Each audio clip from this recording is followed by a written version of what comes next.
Alright. Hello, everyone. Good morning. Can everyone hear me? We have a new mic and we have to talk like this. So anytime we go like this, you won't hear our voice. So we'll awkwardly hold the microphone like this throughout the event. Good morning. My name is Jill Chang. I'm the Director of Sales and Marketing here at Bayview. And on behalf of the community, thank you so much for spending your morning with us. I see some new faces today and some familiar faces. A little bit about Bayview. Bayview is a 62 plus nonprofit life plan community, and we have multiple levels of care here: independent living, assisted living, and memory care.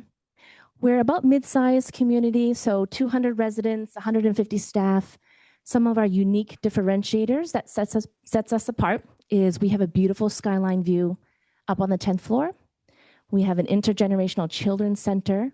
We have an expansive private lawn and a heated 56-foot saltwater therapy pool. We opened our doors in 1961 and have evolved over the years, over the last 65 years, really, while staying committed to our mission, which is transforming the experience of aging to deliver life's potential. So for those who are new, we typically don't usher guests behind the Albertson Center like this is some secret meeting. We are in the midst of some campus upgrades. And so what you'll see is some construction walls throughout the building.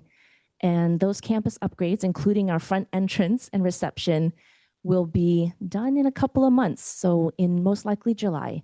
And we'll be a refreshed Bayview in a couple of months.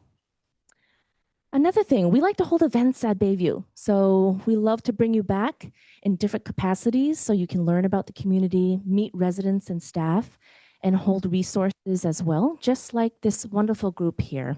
We bring back Jackie, Jim, Taylor, and Rebecca every so often. What I love about these group of industry experts is they don't work for Bayview, they work for you, they work for the community.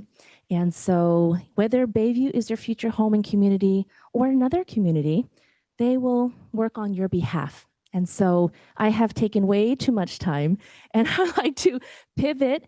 And can we give a warm welcome to this group of panel speakers here today? Let's try that one more time. Let's give a warm welcome to this great group. Yes, I love the energy. One quick note, help yourself, feel free to, this is gonna be an informal presentation, Q&A throughout, throw your hands up, say anything, ask a question to the group here. Go ahead and help yourself to the refreshments and drinks at any time, and restrooms are behind this wall. The women's bathroom right behind you, men's right over here. All right, thank you so much. Sweaty. Thank you so much, Jill. Can everyone hear me okay? Thank you. Well, my name is Jackie Clausens, and I am here with my business partner, Jim Badgley, and project manager, Kate Welch, and we are with Windermere and the Badgley Homes team. And I'm so excited to be back again with Rebecca Ricards from R&R Move and with Taylor Brummel from Eastside Estate Liquidation Company. And our goal is by the time that you leave here today that we have maybe made the outlook of moving a little less overwhelming and a little more simplified. So that is our objective. And as Jill said, please raise your question. This is raise your hands if you have questions. We will be staying at the end of the presentation. So if it's something that's really specific to you, let's maybe then talk to each other one-on-one. So again, thank you so much for being here. A little bit about my background. So before I transitioned into real estate a few years ago, I was in senior living and sales and marketing for 20 years. So I met with prospective residents, much like yourself, who were doing their research. And what I hear a lot over and over is how overwhelming it was to make that decision. So, and then I had the wonderful opportunity to meet Jim at a community I was working in Redmond at Emerald Heights. And Jim was one of the preferred realtors there. And so then a few years ago, I made the transition and partnered with him. So I'm really excited to be here. And we are both senior real estate specialists, which means that we really specialize in helping seniors with all the aspects of moving into either a new home or into a senior living community. Jim, do you want to share a little bit about your background? Yeah, thanks, Jackie. So as Jackie pointed out or said, we met, well, 8 years ago now, I think, yeah. But my dad and I worked together back in 2007 and 8 when the economy had crashed, and we started working with seniors who were downsizing closer. We started working with seniors who were downsizing at that time, and actually it was really fulfilling for us to do that. My dad since retired during COVID, but it's something I really enjoyed doing, and partnering with Jackie helped expand and do a lot more of that business. And I just have to brag a little bit about you because Jim has been in real estate for 32 years. In addition to being a senior real estate broker, he's a managing broker, he's a luxury advisor broker, and he's been such an incredible mentor to me. So you really have somebody working on your behalf who really understands the ups and downs of the market. And we will talk a little bit about that today. Question for all of you. Who here owns their own home? All right. Who has owned their home for 10 years? How about 20? 30? Do I dare say 40? How about 50?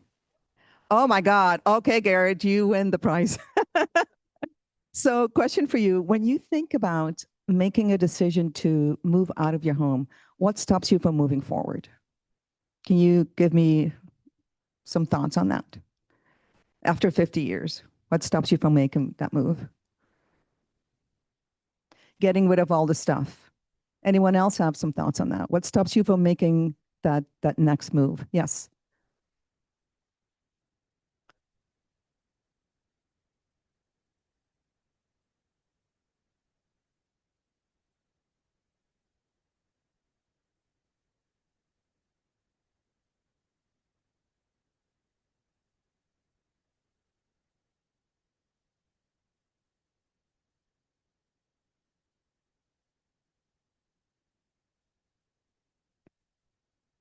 Yeah, it's like all the stuff, right?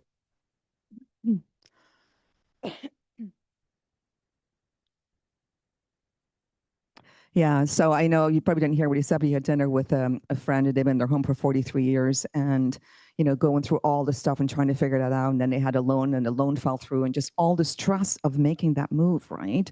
So here's what we hear. Yes.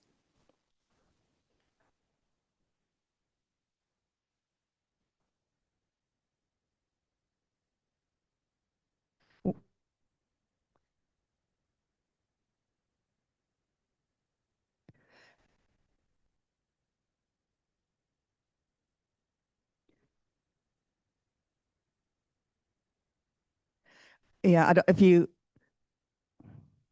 yeah, it's well, kudos to you. So she said that she's been working with an organizer for the last few years, and so she's already started that downsizing process. And Rebecca will probably share some more about that. So good for you, because it can be overwhelming. So here's what we hear from our clients. I guess I already asked you that question here. You're too overwhelmed to start thinking about moving. To your point, David, what do I do with all my stuff, right? Well, Taylor is going to be talking about that. And fear of losing my independence. In the 20 years that I was in senior living, I actually heard the opposite, because you didn't have all the obligations of taking care of your home, taking care of the house and the gutters and all the things that come with the responsibility of maintaining your home. So you actually gain more independence when you do make that move. I'm not sure if I can afford to live at the community. I think it's really important you talk to Jill and Grace and sit down and go over your finances and make sure that this works for you. And you meet with the finance department, because you want to, one of the concerns we hear is like, I don't want to outlive my money. It's really important. One of the great things here at Bayview, they have a benevolence fund. If you do run out of money, you're going to be taken care of. And I think that says something about who Bayview is. And then, does the community have the care that I need? Really important. Jill mentioned earlier, there's assisted living, there's memory care. So when you need more care, if and when you need it, it's right here. You don't have to move offsite and go somewhere else. Once you're here, this is your home. And then this is what we hear from our clients, why they make that decision to move. And what I mentioned earlier, freedom of those household chores, right? And then opportunities for social engagement, learn a new hobby, a new skill set, and making new friends. One of the key indicator for a shorter life is social isolation. I mean, being around people and having that connection is really important. And again, that reassurance, having that healthcare on site. And we often meet with family members. We're like, oh my goodness, we're so happy mom made that decision to move. Like, she's thriving now. She's not just living, she's thriving. So having peace of mind for family member is definitely key. Now I'm going to hand it over to Jim because there's a lot of noise about what's happening in the market, and we want to share some positive news for you. So this is the really exciting part. Yeah, Jackie's great. Yeah. So I'll go over this chart real quick. And what this is bottom line, the market in Seattle is actually doing really well. Surrounding areas like the east side and north and south, they're actually not doing as well, but the Seattle market continues to do well. And one of the metrics that we look at is the month's supply of inventory. What this is the month's supply in what over the last 10 years, and we're at 1.9 right now. What that means is that every listing that's on the market, it will take 1.9 months to get everything sold. In general, if it's under 3 months, it's considered a seller's market. So we have fluctuated over the last 10 years, but we're still at 1.9 months here in the Seattle market right now. So we have slowed down a little bit, but we are still considered a seller's market. This is the condo market. I don't know if anybody in here has a condo. Condos they're a little bit slower. We're at 4.4 months supply right now. And we fluctuate over the past 10 years as well, but it is a little bit harder to sell a condo right now. And that's mainly because of the special assessments and some of the monthly dues that we have seen those go up in the past few years. This is the median prices over the last 10 years for residential real estate in Seattle. We have dropped just a little bit to 1,612. Over last year was 1,697. And on the condo market, it's the same thing. We've just fluctuated just a little bit down. So this is actually some good news, and there's a lot of information on this chart, but what I'm looking at is this circle here. Last month in April, we sold 38% of the homes in Seattle, actually had multiple offers and sold for more than list price. This thing's kind of in the way, but we actually it was 6% was the median price that people got over of those 38% of the homes, which is pretty significant. You know, if we're talking about $1.6 million on an average sales price, and then they actually averaged about 6% over on the homes that did sell for over list price. And Jackie will go over a little bit of this in a minute about what helps us get those multiple offers on a property. This does go over last month. I'm sorry, the month previously. We're actually had increased a little bit, but this was April of 2025, so a year ago. So we have slowed down on that as well. And then this is the condo market. We actually had 11% of homes that sold for over list price, and 1% was that average over. And that's kind of this real quick summary on the stats. But again, I just want to reiterate, the market is actually doing really well here in Seattle. We've seen it firsthand ourselves. And I think what's been really interesting, because we've seen, this is the second year in a row now that Seattle has done better than the East Side. And it was for at least for 10 years that the East Side was doing better than Seattle. So, you know, I always look at Jim, he goes like, hey, I've been doing this for 32 years. It is, you know, don't let the market dictate when you are ready. You and I the two of us were just talking about that. You know, Garrett, you've been in your home for 50 years. Do you mind me asking what you bought your home for when you bought it? $85,000. Do you have any idea what your home is worth now? Close to $2 million.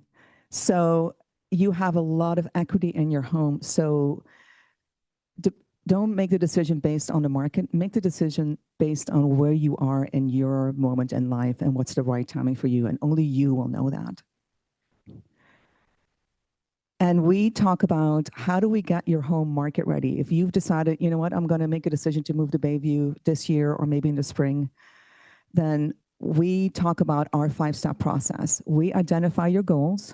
We prepare your home, we determine the correct price, we present and market your home, and then find a qualified buyer. And my goodness, if you've been in your home for 50 years or even 10 years, it's emotional, right? You were saying you've been downsizing for the last few years. It takes time to wrap your brain around making that decision, making that move. So we understand we're on your timeline. We oftentimes meet with clients and we do a comparative market analysis, and they might not be ready for another year. Maybe that's where you're at, and we can kind of give you a baseline, and let's see again where you're in 6 months or in 9 months or a year. So we listen to what it is that you need, and we customize our approach. And then once we understand your goals, then we come up with a strategy to set you up to succeed. First impressions are key. Hello. So we are firm believers in pre-inspections. If you are within 6 months of selling your home, let's get a pre-inspection. Maybe there's some things that really need to be taken care of and you don't want to have any surprises when we get your house on the market. We then will review the inspection report together. And if there's some items that definitely need to be taken care of, if your roof is over 30 years old and needs to be replaced, you need to replace it, right? So if you know that that's going to be an expense, let's take a look at that now. We are always great advocates to not spend any money where you don't need to. We were meeting with one lady and, Jim was saying, well, what's your timeline? She goes, well, I'm thinking about 5 years. I'm not sure if I should redo my kitchen. And Jim's like, you're going to be here for another 5 years. Do your kitchen. Enjoy it for 5 years. If you're moving in the next year, don't spend money on replacing that kitchen because you're not going to enjoy it and not get a good return on your investment. So those are some things that we can guide you on what it is that you specifically need. And again, we'll guide you with all the things that need to be taken care of. And pricing. Oh my God, you are such a whiz on that. Even the day that before we list your home, we do another analysis. As something new come on the market, what's happening? Are you priced correctly? Are we overpriced? Are we underpriced? Because pricing is key, especially in a market that's constantly fluctuating. We don't want your home to sit there. If it sits on the market, buyers are going to wonder what's wrong with the house. So we want to make sure we position you correctly. And then presenting your home is really key. Everybody's online, as you are as well. You're looking on Zillow, or you're looking at what is going on in my neighborhood. So we are a firm believer in making sure that your house looks really well. Professional photography, drone photos, videos, floor plans, social media. We do open houses.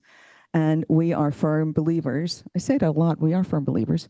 That staging your home really makes a difference. If somebody walks into your home and it's just a vacant shell, it's really hard to visualize, how am I going to live in that? So we might maybe have a carpet that has a stain, but the carpet is in really good condition. We'll put a nice rug over it with some furniture and we don't need to replace the carpet, right? But if you walk in, Jim and I, we were working with a couple in Stanwood and we walked into a home that was on the market just 2 blocks down. We walked in, the carpet was dirty, it was dark, it wasn't staged, and they had dropped the house by $75,000. They could have spent $10,000 on replacing that carpet and stage it, and they would have gained $65,000, right? So don't get that number. Make it an investment where it makes sense, where you get a return on your investment. It can actually save you money in the long run. And then here you will see like a kitchen before and after, and then the living room before and after with the staging. Would you want to walk into the one on the left or to the right? It's really about how does it feel when you walk into your home. Staging makes a big difference.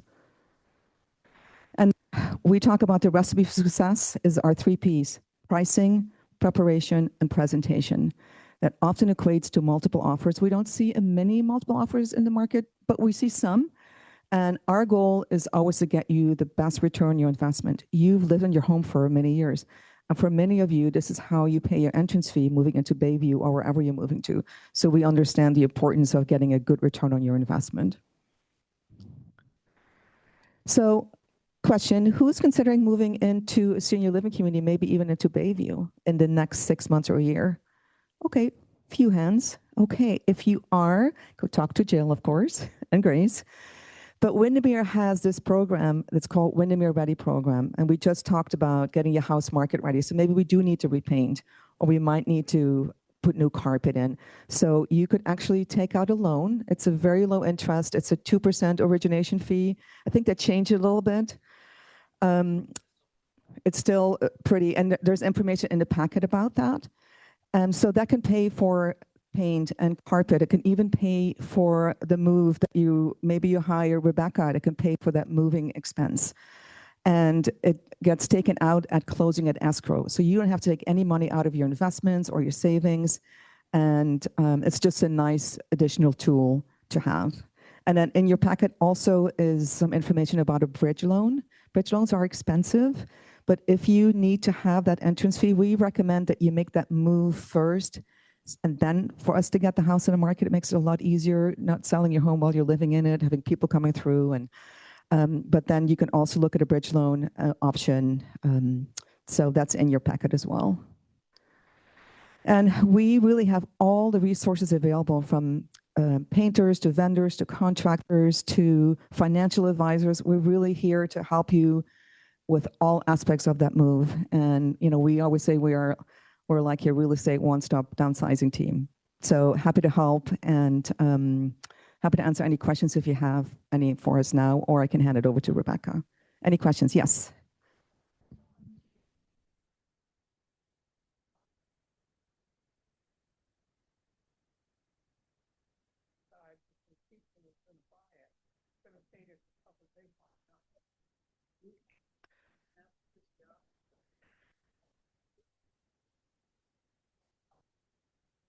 Yeah, so her question or comment was that she heard the opposite. It said, don't paint your house, because whoever's going to go into, they're going to do their own thing with it anyway, which they probably will.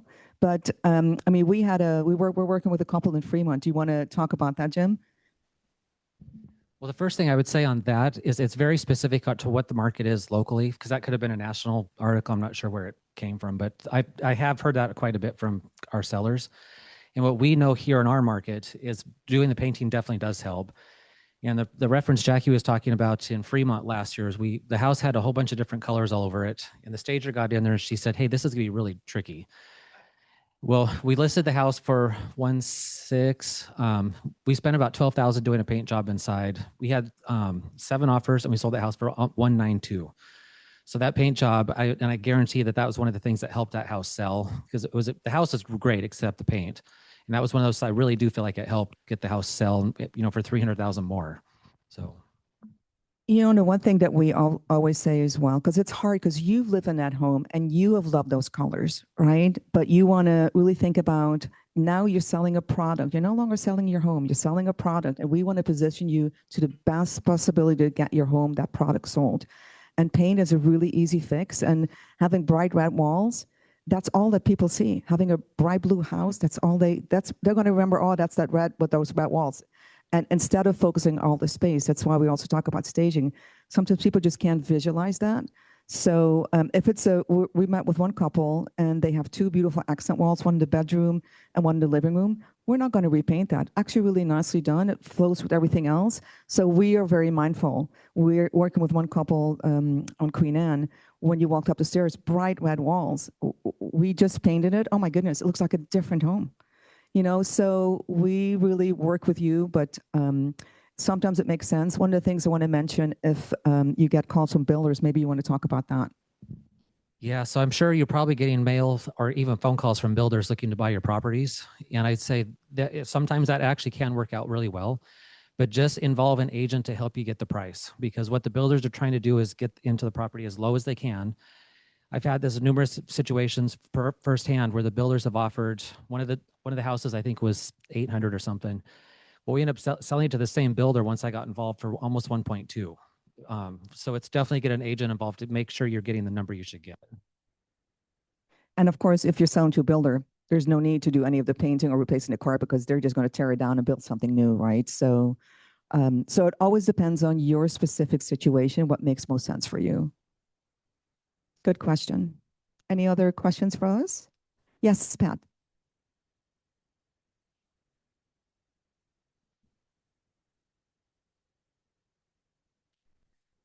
Yes. So the question was qualified buyer. So we want to make sure that we work with agents who are buyers who have been financially pre-qualified, because we don't want to go and sit for them to wait till they get qualified, while you have other buyers who can make a good down payment. They're already financially approved, and that we can close that sale. So we work with qualified buyers only. Good question.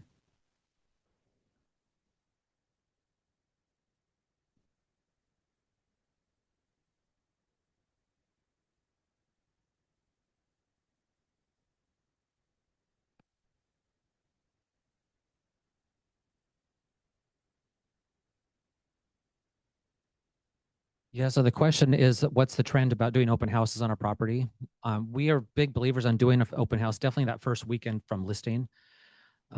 It's hard with traffic these days. It's hard for us agents to get around. And so we're trying to take away those barriers. And if we can do an open house that first weekend and get buyers in there to see it, we definitely do that.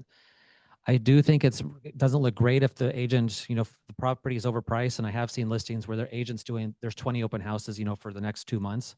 I actually think that kind of backfires on you, but definitely that first weekend. And then if it doesn't sell right away, do another one down the road a little bit, but not continual open houses. One thing I want to mention too, we're at that open house. We know who the seller is. We know all the improvements that have happened in this house. So when we're talking to the buyer's agent or the buyers, we say, well, here's what has happened in this house. So you're not going to have just somebody at the house going like, well, I don't know, but here's a piece of paper. We are going to represent you. We're going to be at that open house. Okay, I want to be mindful of our time. So we're going to hand it over to Rebecca. So I think we need to change the PowerPoint, right? Yes. All right. Thank you too. It's so funny. I leaned over to Taylor and I said, man, I feel like saying amen or preach it, because truly, I think you both are so experienced, and how cool to hear not just why you're good at what you do, but giving us little kernels of how we can be successful. So yeah, thank you for that. Woohoo! Hey, that's me. I'm Rebecca. I started a company called RR Move Co. And the time that I want to spend with you today is a little bit different than how I normally do this presentation. How many of you, when you hear the word downsizing, start kind of quaking in your boots a little bit? I appreciate you sharing your story of working with someone. Downsizing is the pits, and it's the reason why people dawdle and faff around and go to have happy hour with their friends instead, because downsizing isn't fun. But I'm going to spend the next few minutes talking about, in my experience, what I've learned about turning downsizing upside down. I think there's a better way. And I shouldn't say think. I've experienced that there's a better way. And you guys, you're getting the scoop here today, hot off the press. I've been actually, in June, I will have been in business for 5 years. We do about 12 moves a month.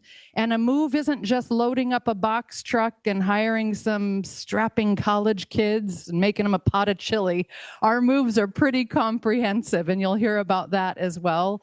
But my background, I did similar to Jackie. I spent 10 years working for a retirement community. Cut my teeth in a number of different roles with them. So I really learned on the Bayview side of things. That's not who I worked for, but like Jill, I learned what it was like to welcome seniors into a community and the kind of hang-ups they had in getting here, or trepidation they had, or sticking points. Then I started this company. So a total of 15 years working in the realm of helping people with downsizing or making a decision to move into a community. So I do feel like it positions me in a place to speak with a bit of authority on the subject. And I believe that the way we're approaching downsizing isn't working. I can't tell you if I had a dime for every time when I called someone up to say, hey, your perfect apartment's available. You've been on the wait list for 2 years. Get your bags packed. And you know what they would say? I'm not ready. Right? Because I'm still downsizing. I appreciate you, Garrett, sharing as well. Like, we are stuck. We have a home that we've accumulated stuff, and a lot of them are treasures, but a lot of them aren't treasures as well. But you can't see the forest for the trees because it's stuff, and there's a lot of it, and you probably care too much. But I do think the approach to downsizing isn't working because we're starting in the wrong place. Typically, we're busy getting ourselves ready for a move. And by busy, it means we tell all our friends, oh, yep, I'm downsizing. Oh, I'm meeting with my organizer again. Oh, I've got the tool bench in my garage. We're going out there on Saturday, and we're spending a few hours getting that cleared off. So we wait until something happens. Then we're already emotionally exhausted. We've had a catastrophe. So now let's sort the house. Then, let's find somewhere to go. Where are we going to go? And then we find a realtor and we list the home. Then we move and we're overwhelmed, we're exhausted, that cadence sets you up for being behind the 8 ball. You're reactive, you're exhausted, you're making very critical decisions under a crunched timeline or under duress. And I would argue that if you instead started not with the what am I going to do with all my stuff, but you start with this question: where do I want to live? How do I want my new home to feel? Is having a view of the Space Needle important? Well, guess what? You found it. Is having a 2-bedroom going to be more appropriate for the things I want to bring in the office space I want to create? Or after talking to my financial planner, is a 1-bedroom going to work just fine?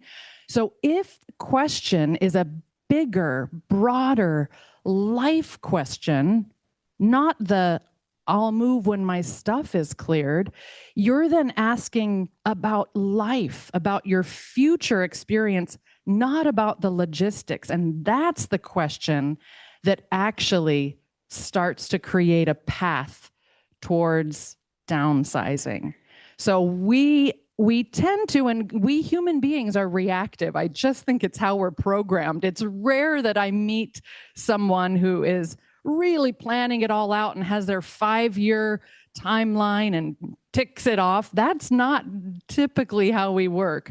But if you can start with where do I want to live, everything else is going to flow from that question and your answer to that question. So this, in my experience, is going to be the right order. So design your move around the life question that you've now just answered. Where do you want to live? What does a good next chapter look like? When you talked about that salt pool, I was like, sign me up. Yes, that sounds amazing. So for some people, if you have some non-negotiables that include, I want to be able to swim, then great. You've just narrowed down your search. If having a view is important, getting east-facing sun is important, figure out what your next feel, what the vibe when you walk into a community is. That's the life question. Then start envisioning your new space. Then once you've toured with Jill, you've seen a couple floor plans, the terrace is going to be stunning. So then start thinking, okay, I've looked at a few floor plans, and guess what? That armoire that I thought wasn't going to fit, I think that can go into the alcove. So once you know the space, you can then start to curate. You're not sorting. You're not going through the guest bedroom closet that has 4,000 puzzles that you don't play. That's not the fun stuff. What if you're spending your time instead envisioning now how the things you love are going to fit into the new space because you now have a floor plan. You can really start to curate. Then let's find a move manager that can help you plan the move. Then you've put your deposit down at Bayview and you have a timeline, a deadline, you know the move date. Then your move is intentional. You're not just relocating, right? You're not doing this under this crunch timeline because a trip down the stairs resulted in a stay in a skilled nursing facility. You're going to be discharged right to your new apartment. We've had clients where we actually go into their home with an iPad and kind of work on finding things in their home to move and set up a new home for them because it just didn't happen the way they maybe would have planned it to happen. And not saying emergencies happen, things don't always go according to plan. Not saying it to scare you, but I do think, boy, oh boy, if you can move with some intention. And Jackie, I'd love to hear an amen from you on this. She's already nodding her head. We're not going to have an altar call. But if we had truly, people will say, I wish I had done this sooner. They get in, they get settled, they meet friends, they join clubs. Their life has taken a different purpose than in your own home. And I get wanting to host. I get having a big formal dining room where you have book club and they can gather around. I love that as well. So I get it. But I think what you're trading is now you have a private dining room that someone else maintains. You have a menu you can order off of, and you're not having to do the dishes afterward. And you're also not having to think about all the things in your home and your yard that are going to require your assistance. So it is a trade-off, and my gut tells me it's a trade-off that's pretty worthwhile. So back to the floor plan, I really believe that having a floor plan and a comprehensive design is so important for this process, because it's an imagination tool. It's not just, oh, let's cut close to the quick and let's throw a few things that have been down in the den because they're the right size. I argue that this is such a huge transition that I would love to spend some time. You'll hear me use the word curate now a couple times, but to curate your place, to pick out furniture that you love. If you don't currently own it, let's help you shop for it. Let's really make sure that your new home is comfortable, that it's well appointed, that it feels like you. And I do think that it is so much easier to say yes to items than to say no. So that to me is the crux of downsizing upside down, is when you're downsizing, that's a process where you just keep saying no to things, not keeping it, getting rid of it, carload to Goodwill. Nope, nope, nope. And your brain has a really hard time with no's. But when you're curating and designing a space, you're actually saying yes to things. You're saying that armoire is going to fit. Guess what? That 8-foot couch is going to go perfectly against the wall that's opposite of where I've decided to mount my TV. So the yes process is this. It's actually helping to create, this is a plan we put together for a client. I'm trying to see the space. This is a floor plan, a 2-bedroom floor plan, but by helping them design a 3D footprint, the client was able to maneuver around rooms, and you're not able to see the interactive part, but to actually see how a king-size bed fits in the primary bedroom, to see, you know what, that is going to give us enough space on either side to have nightstands. And you know what, that long boy is going to fit opposite the bed. We can fit the 8-foot couch. You know what? Let's get an island in our kitchen on some caster wheels that we can move around. So this imagination tool is really powerful. So now I know can I get a quick time check? 5 minutes? So I am going to give you some quick tips, because I don't want to let you off the hook on downsizing, lest you think you don't have to do anything before the move. It is helpful to work through that. There are some barriers. We're attached to our stuff. That's the heart, the emotional piece. It's a very real barrier. Mental, it's overwhelming. That tool bench hasn't been used for 5, 7, 10 years, but it still has a lot of stuff. And you just want to walk away because it's too much. Physical, it's actually, I heard someone say earlier, I need to have 2 knees replaced. I can't even get down into lower drawers to start sorting. So these barriers are real. And yet, I believe that you can start with some low-hanging fruit. I don't think that if you just stick your head in the sand, that's going to set you up for success. So quickly, I do think some easy low-hanging fruit is, if you have things in your bathroom or your kitchen pantry that are expired, toss them. Get a garbage bag every week. Start to toss things that you know don't need to be in your life anymore. Broken. If it's broken, even if you loved it, let it go. Spend a time with a quick memory of it. Take a picture if that's nice. But if it's broken, release it to the dump. If it's something that can be repaired, donate it and someone else will buy it and repair it. Duplicates. You don't need 4 spatulas. You need 1.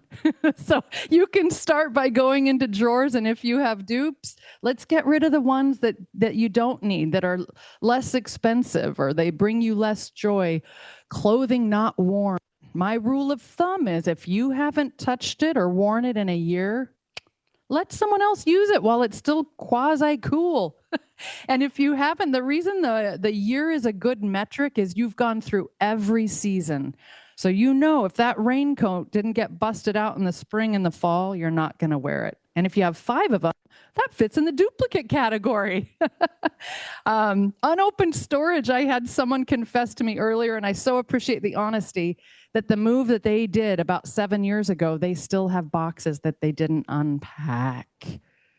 So guess what? You probably don't need it. Hire an organizer, go through the boxes to make sure you don't have a Willy Wonka's golden ticket in there, and release those boxes. Excess paper, boy, oh boy, that is right up there with one other category. Can you guess what, in addition to paper, what's one other category that people constantly get stuck on or ask about? What is it? Photos. How can I hear an amen to that? So paper, we live in a digital era, guys, and hanging on to paper is just an albatross around your neck. Save 7 years of taxes, but guess what? All your medical jazz is on my chart. You don't need any more. Shred the rest.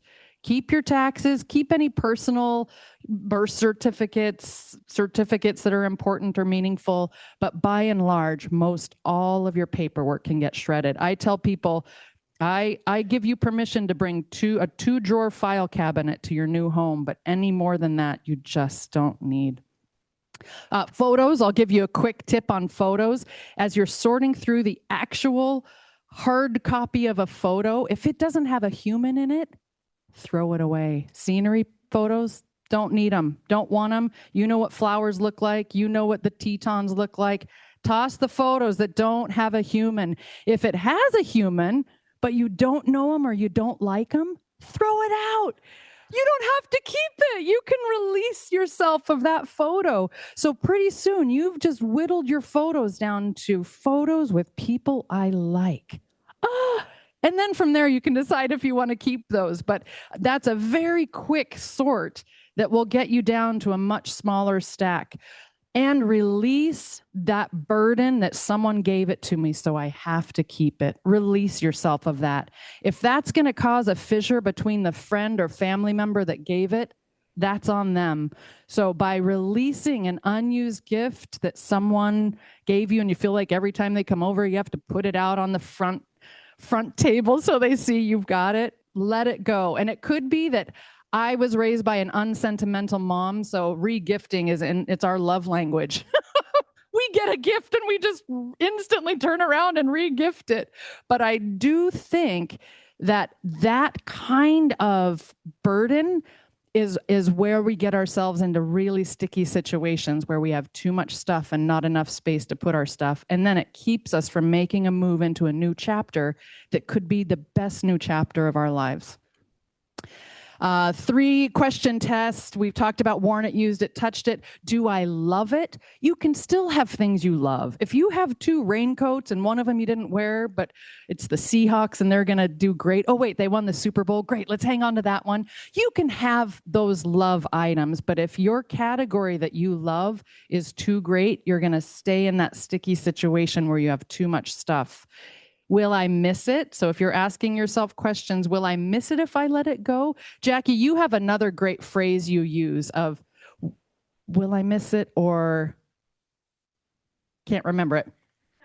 I thought it was you. Will I miss it, or yeah, it'll come back to me. Our move codes, so I am a move management company, so we don't have the box truck and the muscle. We partner with local move companies. There's 1 or 2 in particular that are our go-to ones, but we will help you with a strategy. We will help you with a floor plan and design. We do help with downsizing and sorting, rehoming and distribution. So again, if we're doing this downsizing upside down, I highly recommend that the move happens first. So we identify what's going to fit, what's going to look great in your new place. We're going to leave everything else in your home. Everything stays there, because I'll tell you, it's going to look a lot different when you go back to your home after your new Bayview apartment is set up and you're in your new nest. the things that you left behind that didn't make that pass when you first designed your floor plan, they can move on. And this is a perfect stepping stone to Taylor coming and talking about what to do at that point. We pack you, we'll do move day management. So we coordinate with the team here at Bayview or other retirement communities around Seattle to make sure, hey, is the loading dock open? Elevators reserved. We unpack and we set up. So we're going to unpack every box. We're going to hang your art, plug in your lamps, make your bed, and we do the process in 2 days. The only time we might add a third day is if you're coming from further away or your volume is great, you're moving into the penthouse suite where we need one more wiggle room day. But by and large, our moves happen in 2 days. We will coordinate with family members to make sure that all the parties that need to know are in the know. But the process itself is known as a white glove service, because what we want to do is take that burden off of your shoulders so your focus can be, where do I want to live? How do I want that to feel? And hand the baton on to us to handle all the rest of the jazz. So again, just to summarize, start with your life question. Where do I want to live? What do I want that to feel like? Don't start with, what do I do with all this stuff? Earlier is better. Do it now while you're sound of mind and sound of body. Use a floor plan. Really do help to build your space. Tackle some low-hanging fruit. I think it's going to feel like a win if you can open the door of your hall closet and see the forest for the trees, and you don't have to do it alone. There are outfits like mine. I'm not the only game in town, but there are people out there that really can come alongside you and help execute this move seamlessly. Dun, da, da, da. Thank you. Thanks. Let's hand it over. Do we, actually, you're right. Do you want to take a couple questions now?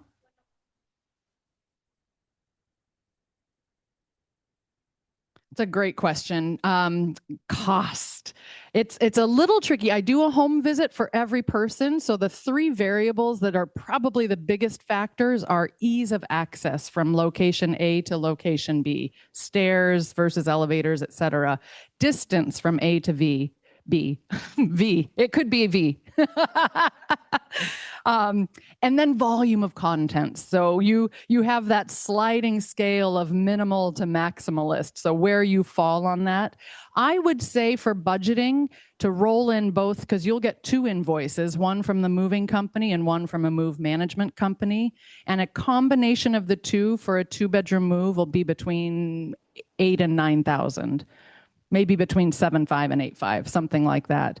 For a studio, between 4 and 5, a 1-bedroom between 5 and 6. So just to kind of give you a very, very broad brush stroke idea. I tend to tell people about 1 month's rent, but that's also so variable that it's hard to pinpoint. But I hope that gives you at least some big idea. Any other questions?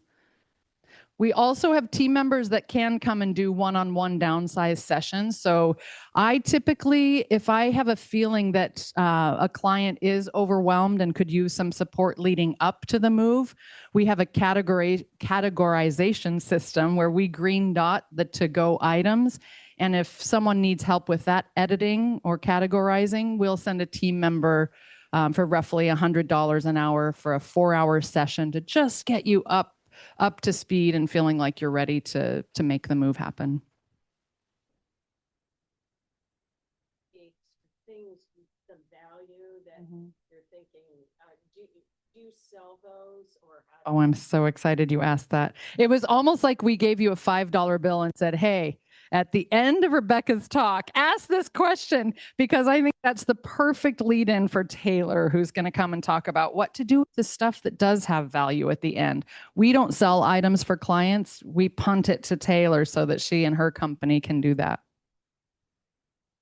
I just got that so sweaty. It's okay, Rebecca. I just want to say something about Rebecca's services, because we definitely partner a lot with Rebecca and also Taylor. And Jim and I worked with 2 couples that moved into the same community, and one couple used Rebecca's services. And the day that they moved, the bet was made, everything was put away, the pictures were hung up. At the end of the day, they were in their apartment.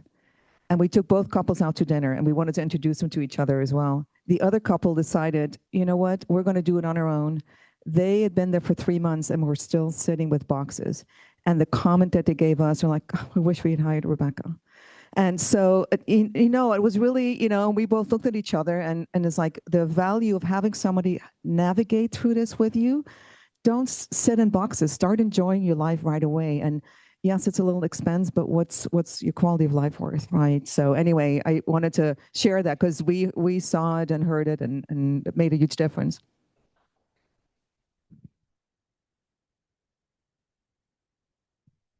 Yeah. Did everybody hear that? He had moved, one of the couples, he had moved over 30 times with the military. And he said this was the best move that he ever made with the move management. So that says a lot, right? All right, time for Taylor. Hey, T for T. I'm bringing my chair with me, so forgive me. And I'm the rebel that doesn't put up slides on the screen. So just right here. We're a great team. So super grateful to be here. I like to sit because if I don't, I get out of breath and I get too excited and I skip words. So super grateful to be here. I love to touch on what Rebecca said about white glove service. So I'm Taylor with Eastside Estate Liquidation. I own an estate sale company that primarily focuses on online auctions. And as far as white glove goes, like this team that we've created here, we all found each other in the industry. And we found this community as well. And I just want to start by saying that we all love working together because our values align and we show up in service the same way. Bayview does the same thing. So we're honored to be here and be able to be a part of this process. The white glove service, to me, I used to think that white glove meant being able to do it all, right? We can offer the client every service possible and we can do it ourselves and we're going to do the best in all of those areas. And after partnering with amazing referral partners like these guys here, I realized that white glove is so different. White glove is the ability to pair up with individuals in the industry that are the best at what they do and offer those services to you guys. So what our entire intention is to be able to come in and you guys could literally hand us the key and we take care of the rest, right? We're all going to specialize in our area and take care of you in those different facets to get you the best results possible. Prior to starting this business, I started this business 4 years ago. Prior to starting this, I worked in case management at Kaiser Permanente inside of the hospital. So we were doing inpatient case management.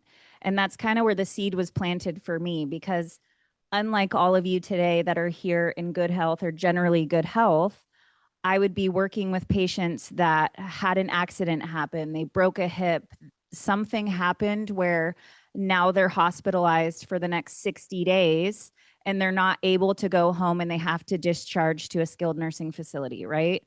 And so one of the things that I had to tackle as being a discharge planner was being able to provide them with all of the resources and the services they need so that they were not going to be readmitted. And also to make sure that they were able to discharge safely and go back to where they needed to go and again, not return back to the hospital because I worked for the insurance company. But what I noticed was that there was just a lack of resources for people to be able to, if they were not able to go home, now they were burdened with the problem of not being able to move into a retirement community that was on their list because they had to sell their house first and they couldn't sell their house because their house is full of all of the contents they've been hanging on to for the last 50 years, right? So there was a huge gap in the industry as far as how we could do this in the best way possible for the patient. And that's kind of where the seed got planted for me. I have 2 little boys at home. I'm a single mom. I have a 5-year-old and a 9-year-old. And I started this business while the little one was still in fresh diapers. And not to say it's an easier business, it's a lot more fulfilling for me. And it gives me the flexibility to show up for my kids in the way that I want to. I joke about people always say, how'd you get started? All this stuff. And I'm like, well, I really wanted the flexibility for my kids in the schedule. And I work 7 days a week now, 24/7 around the clock. but I can show up for them the way that I want to. So really for me, what this is about is being able to serve you guys in a way that is going to get you the results that you want. And when it comes to the estate sale world, it's pretty fun. I call myself like a professional treasure hunter. So by the time we usually come in, you've already worked with somebody like Rebecca, who has come in and said, okay, let's help you downsize the contents of your home or identify the items that you want to keep and what you want to let go of. Okay.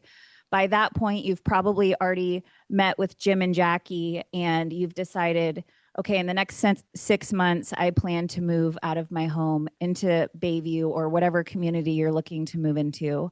And we come in after the fact. So from start to finish, our process is usually we wait until you have moved out of your home because the estate sale process is very invasive and it's a very intimate thing. We want to do it in a way that is comfortable for you and efficient for us. So we come in after the fact. By the time we come into the home, usually immediately after you've moved out, we are in the home for the course of that week, photographing, cataloging, measuring, researching the items, and launching a 1-week auction that runs for you the following week. So the most important thing to note is online auctions are kind of the new age way of doing estate sales. COVID totally changed the entire industry. The old school traditional way of doing an estate sale was coming in, staging the house, putting price stickers on everything, and opening the door to the public for 2 or 3 days, where hundreds of people are going to show up to your house and dig through your stuff, right? And it's not the most ideal way of tackling an estate sale. So COVID forced everyone in the estate sale industry to pivot to doing it online. And what we've seen be the biggest benefits to that is that it's going to keep your home secure. We're not risking most likely your biggest asset, right? By having hundreds of people come in right before you want to list the house, whether that means getting the carpets filthy, getting, the potential of having large dings in the walls from people moving stuff, things like that we're trying to avoid.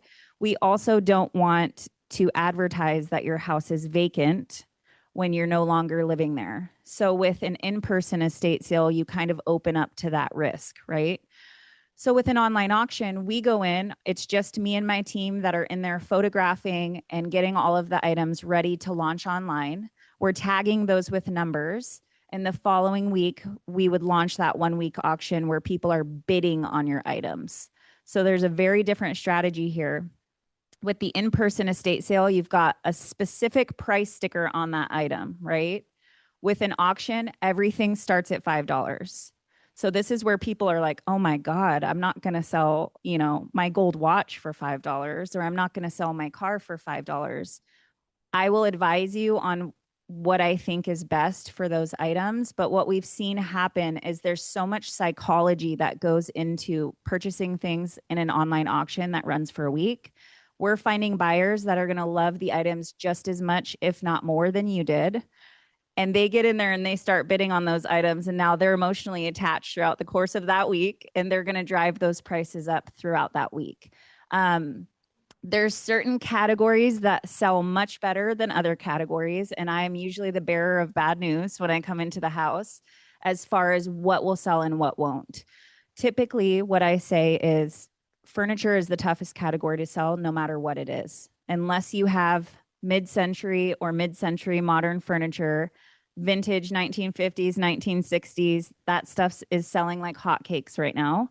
But every other category of furniture, even if it's designer furniture and you spent $20,000 on your china hutch and $10,000 on your dining table, I can tell you right now that it will probably go for close to nothing or much less than what you had hoped for.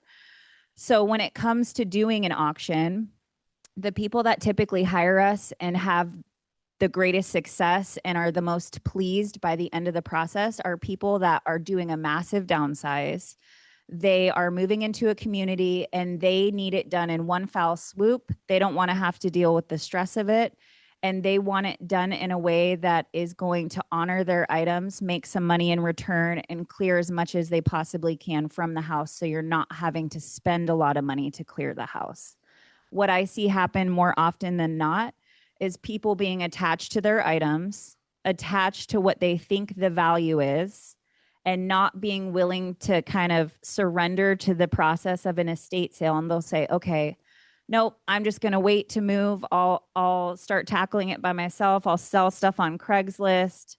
I'll, try to do it in their own way. And what happens is they will end up scraping the most valuable items, and then they're left with still 80% of their house to deal with, and they end up spending a huge amount of money on a clean out service at the end because there wasn't enough value for an estate sale company to come in and help anymore.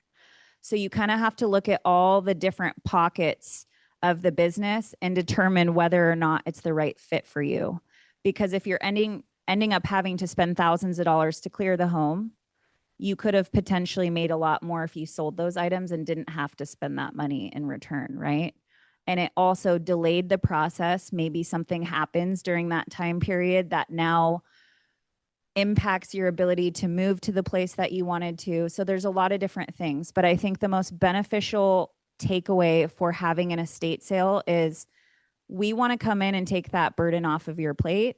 We want to make you as much money as possible throughout that process, and we want to decrease the amount of items that are going into the landfill are not going to be honored, right? I've seen it way too many times where people get super stressed out and they don't want to deal with it anymore, and they have a junk hauling company pull up with a dumpster and it all goes into the landfill, and it's devastating.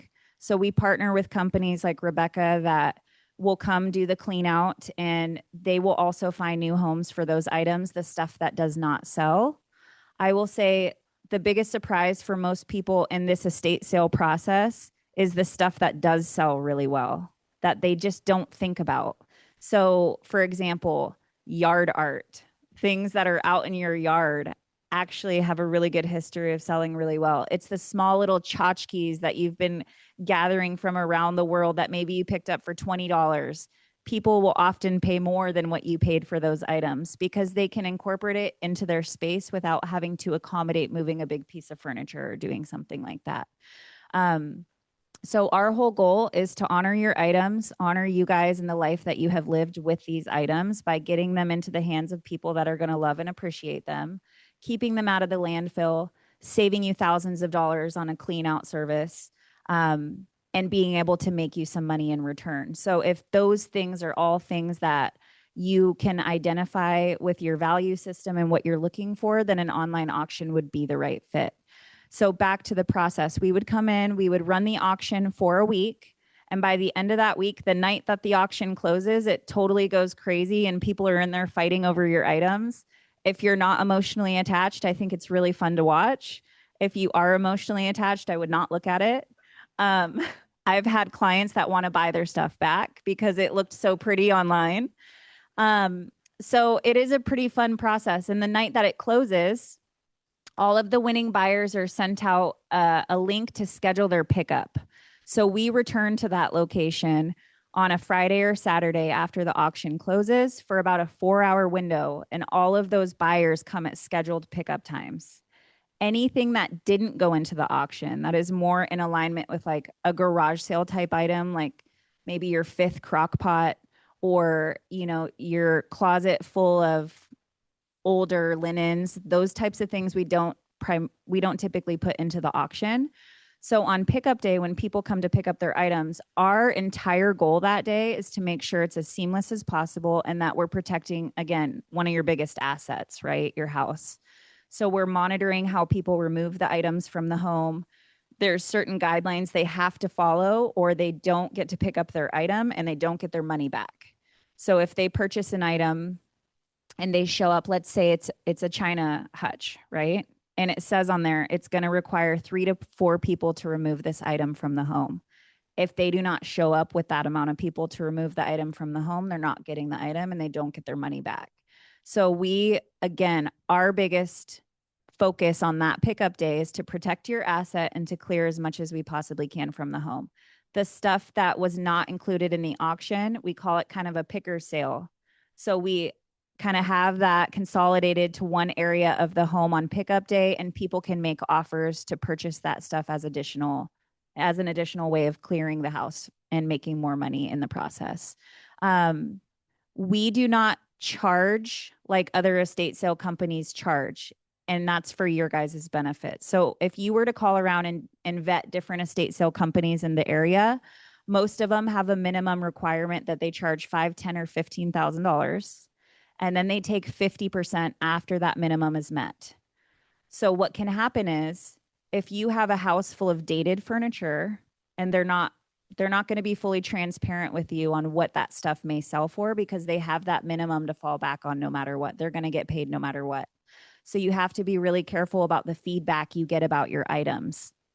I would get multiple companies' input if that's what you guys are looking for, just to kind of compare those notes. But with us, we do not charge anything up front. We do not have a minimum requirement. We still have a minimum as far as what we need to have a viable estate sale. So there's potential that we can combine you with somebody else's household online so that you still have enough to have a viable estate sale. There has to be enough value in those items for it to make sense for us to get involved as a company. But what we try to do is really tailor it to your needs and make sure that we can still accommodate you so that, again, we can salvage those items, get some money for you, and keep them out of the landfill. But there are those companies out there that you have to be careful of, because I don't want you to end up owing them money, or you sell all your treasures and they take 100%. We just split it 50-50 at the end. So when we do this initial walkthrough, I don't charge you for that. And I will give you my honest feedback. And I say, it's worth us getting us involved, or it's not. And if it's not worth us getting involved, then Rebecca's team can do a clean out and find places for donation and things like that for those items. And you can get the tax write-off on those items. So there's a lot of different ways that this cookie can crumble. But I think you guys are all here doing exactly as you should, gathering information early on while you're still in good health. And we can all give you the feedback that you need in our designated areas to kind of get the ball rolling for you.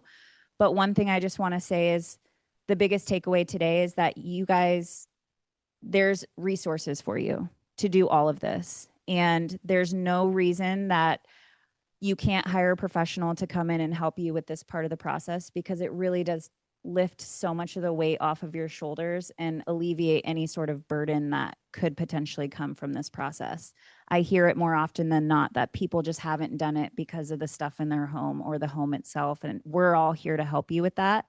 And our primary focus is to serve you. So thank you for being here today. I'm available for questions if you have any. Yes?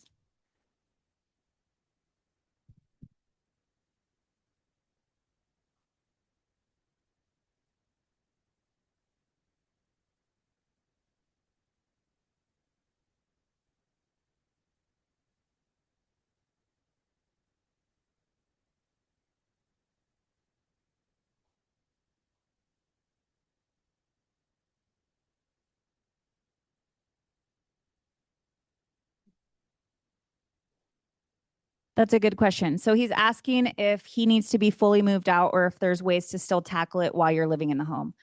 To be fully honest, we have dealt with clients that are still living in the home to help accommodate them, and it can be very touchy. So one, there has to be enough volume for us to get involved, right? So typically we're dealing with 50 to 100% of someone's estate. If they're doing a massive downsize, like if you guys were to move in here, most people are downsizing at least 50%. So there's got to be enough volume. And if you're still living in the home, your personal items are mixed in with the stuff that needs to be sold, so it can get kind of messy. And I will say, honestly, that one of the challenges we've had with seniors in particular, with working in the home to do an estate sale while they're still living there, is that they are attached to their items and they want to walk around with us while we're working and tell us all the stories about where they got their items, how much they purchased it for. And it really slows down our part of the process. So I'm not saying no, but it really is a case by case basis. And it really has to do with what the situation is logistically at the house. If there's an easy way to separate the personal items from the sale items, also what that person's personality is like. If they're very attached to their items, I prefer to wait until after they moved out, because it's just too much. It's too much added stress that's not necessary. I understand that people want to kind of start the downsizing process and get stuff out slowly. For us as a company, again, there has to be enough volume. So we need to do it in one foul swoop instead of let's come back and sell a couple pieces here and there. You know, we don't do that sort of thing. That's more of like sending stuff to a consignment store or doing something like that. But we can. So we can still come in. Typically, what I've ended up kind of pivoting towards if someone's still living in their home is saying, do you have anywhere you can go stay for a couple of days while we get the work done? You can come back to the house, but the stuff for the auction cannot really be touched at that point. Because if the state of those items is altered, oops, I spilled a glass of wine on the white couch that was already thrown into the auction. Like it can affect the auction, right? We also do something, and I'll speak very quickly so I can pass it back to Jill. We will move stuff off site and we use a storage facility. I will say the caveat to doing that is it's mostly small items. So if people have collections of things they want to sell and they want to get it out and they want to get the money in advance before they're moving out of the house, I do that all the time. I have my big, bright East Side Estate van. You'll see it. And we can come load that up at no cost and move the stuff off site and add that stuff into someone else's auction. And we do that very frequently. There's another alternative too. So if you guys have furniture pieces that I know will sell, but we are not furniture movers and I don't want to get into that business. If you do have furniture pieces that I think are there's still good potential to sell and you're already going to be paying for a clean out regardless, and that stuff has to go regardless, then the movers, whatever moving company you use, if you use Rebecca, that stuff can also potentially be moved to us at the warehouse or the storage space. So again, there's different ways to kind of tackle this project. And I like to remain open-minded because every house is different. Every client is different. Every situation is different. And most estate sale companies are very rigid where they're just like, nobody can be here. You have to be gone. And this is how we tackle it. And I don't operate that way. So that was a long-winded way of answering your question. Yeah. How many ways can we tackle this? Yes. Any other questions? Yep.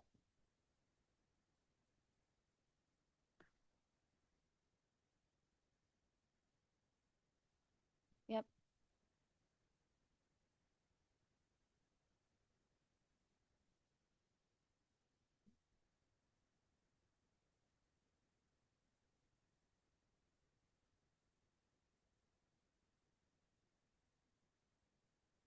We take time in every different category. So we're paying close attention to what items are there because again, our entire agenda is to make you money and make ourselves money too, right?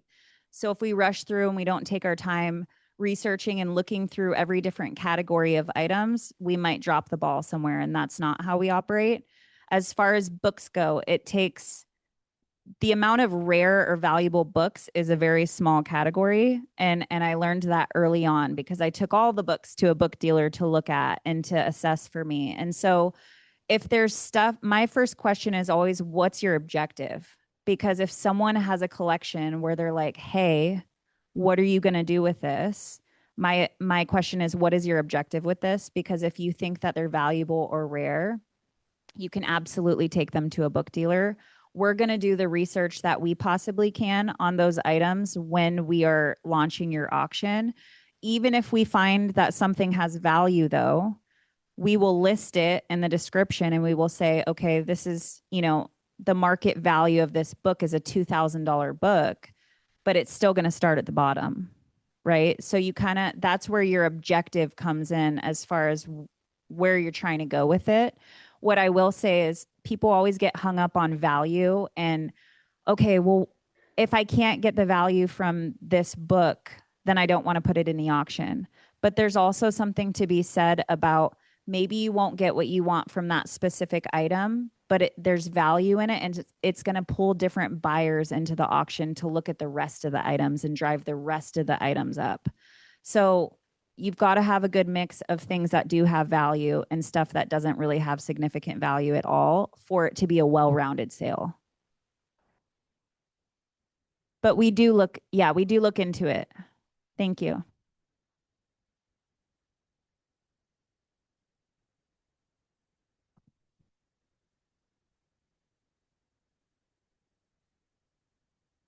That's okay. So stuff I made your eyes glaze over. So the stuff that doesn't sell, we've already attempted to either sell it on the auction or we didn't put it in the auction. We will attempt to sell it on pickup day to the winning buyers. Okay.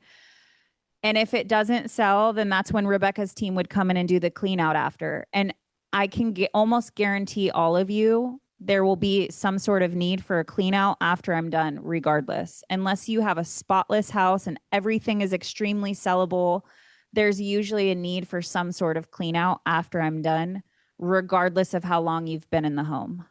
It's kind of the American way. Rebecca's team takes care of that. We do not take care of clean out services. So anything that does not sell, we walk away and we partner with companies that do that. Yeah, you're welcome. Jill?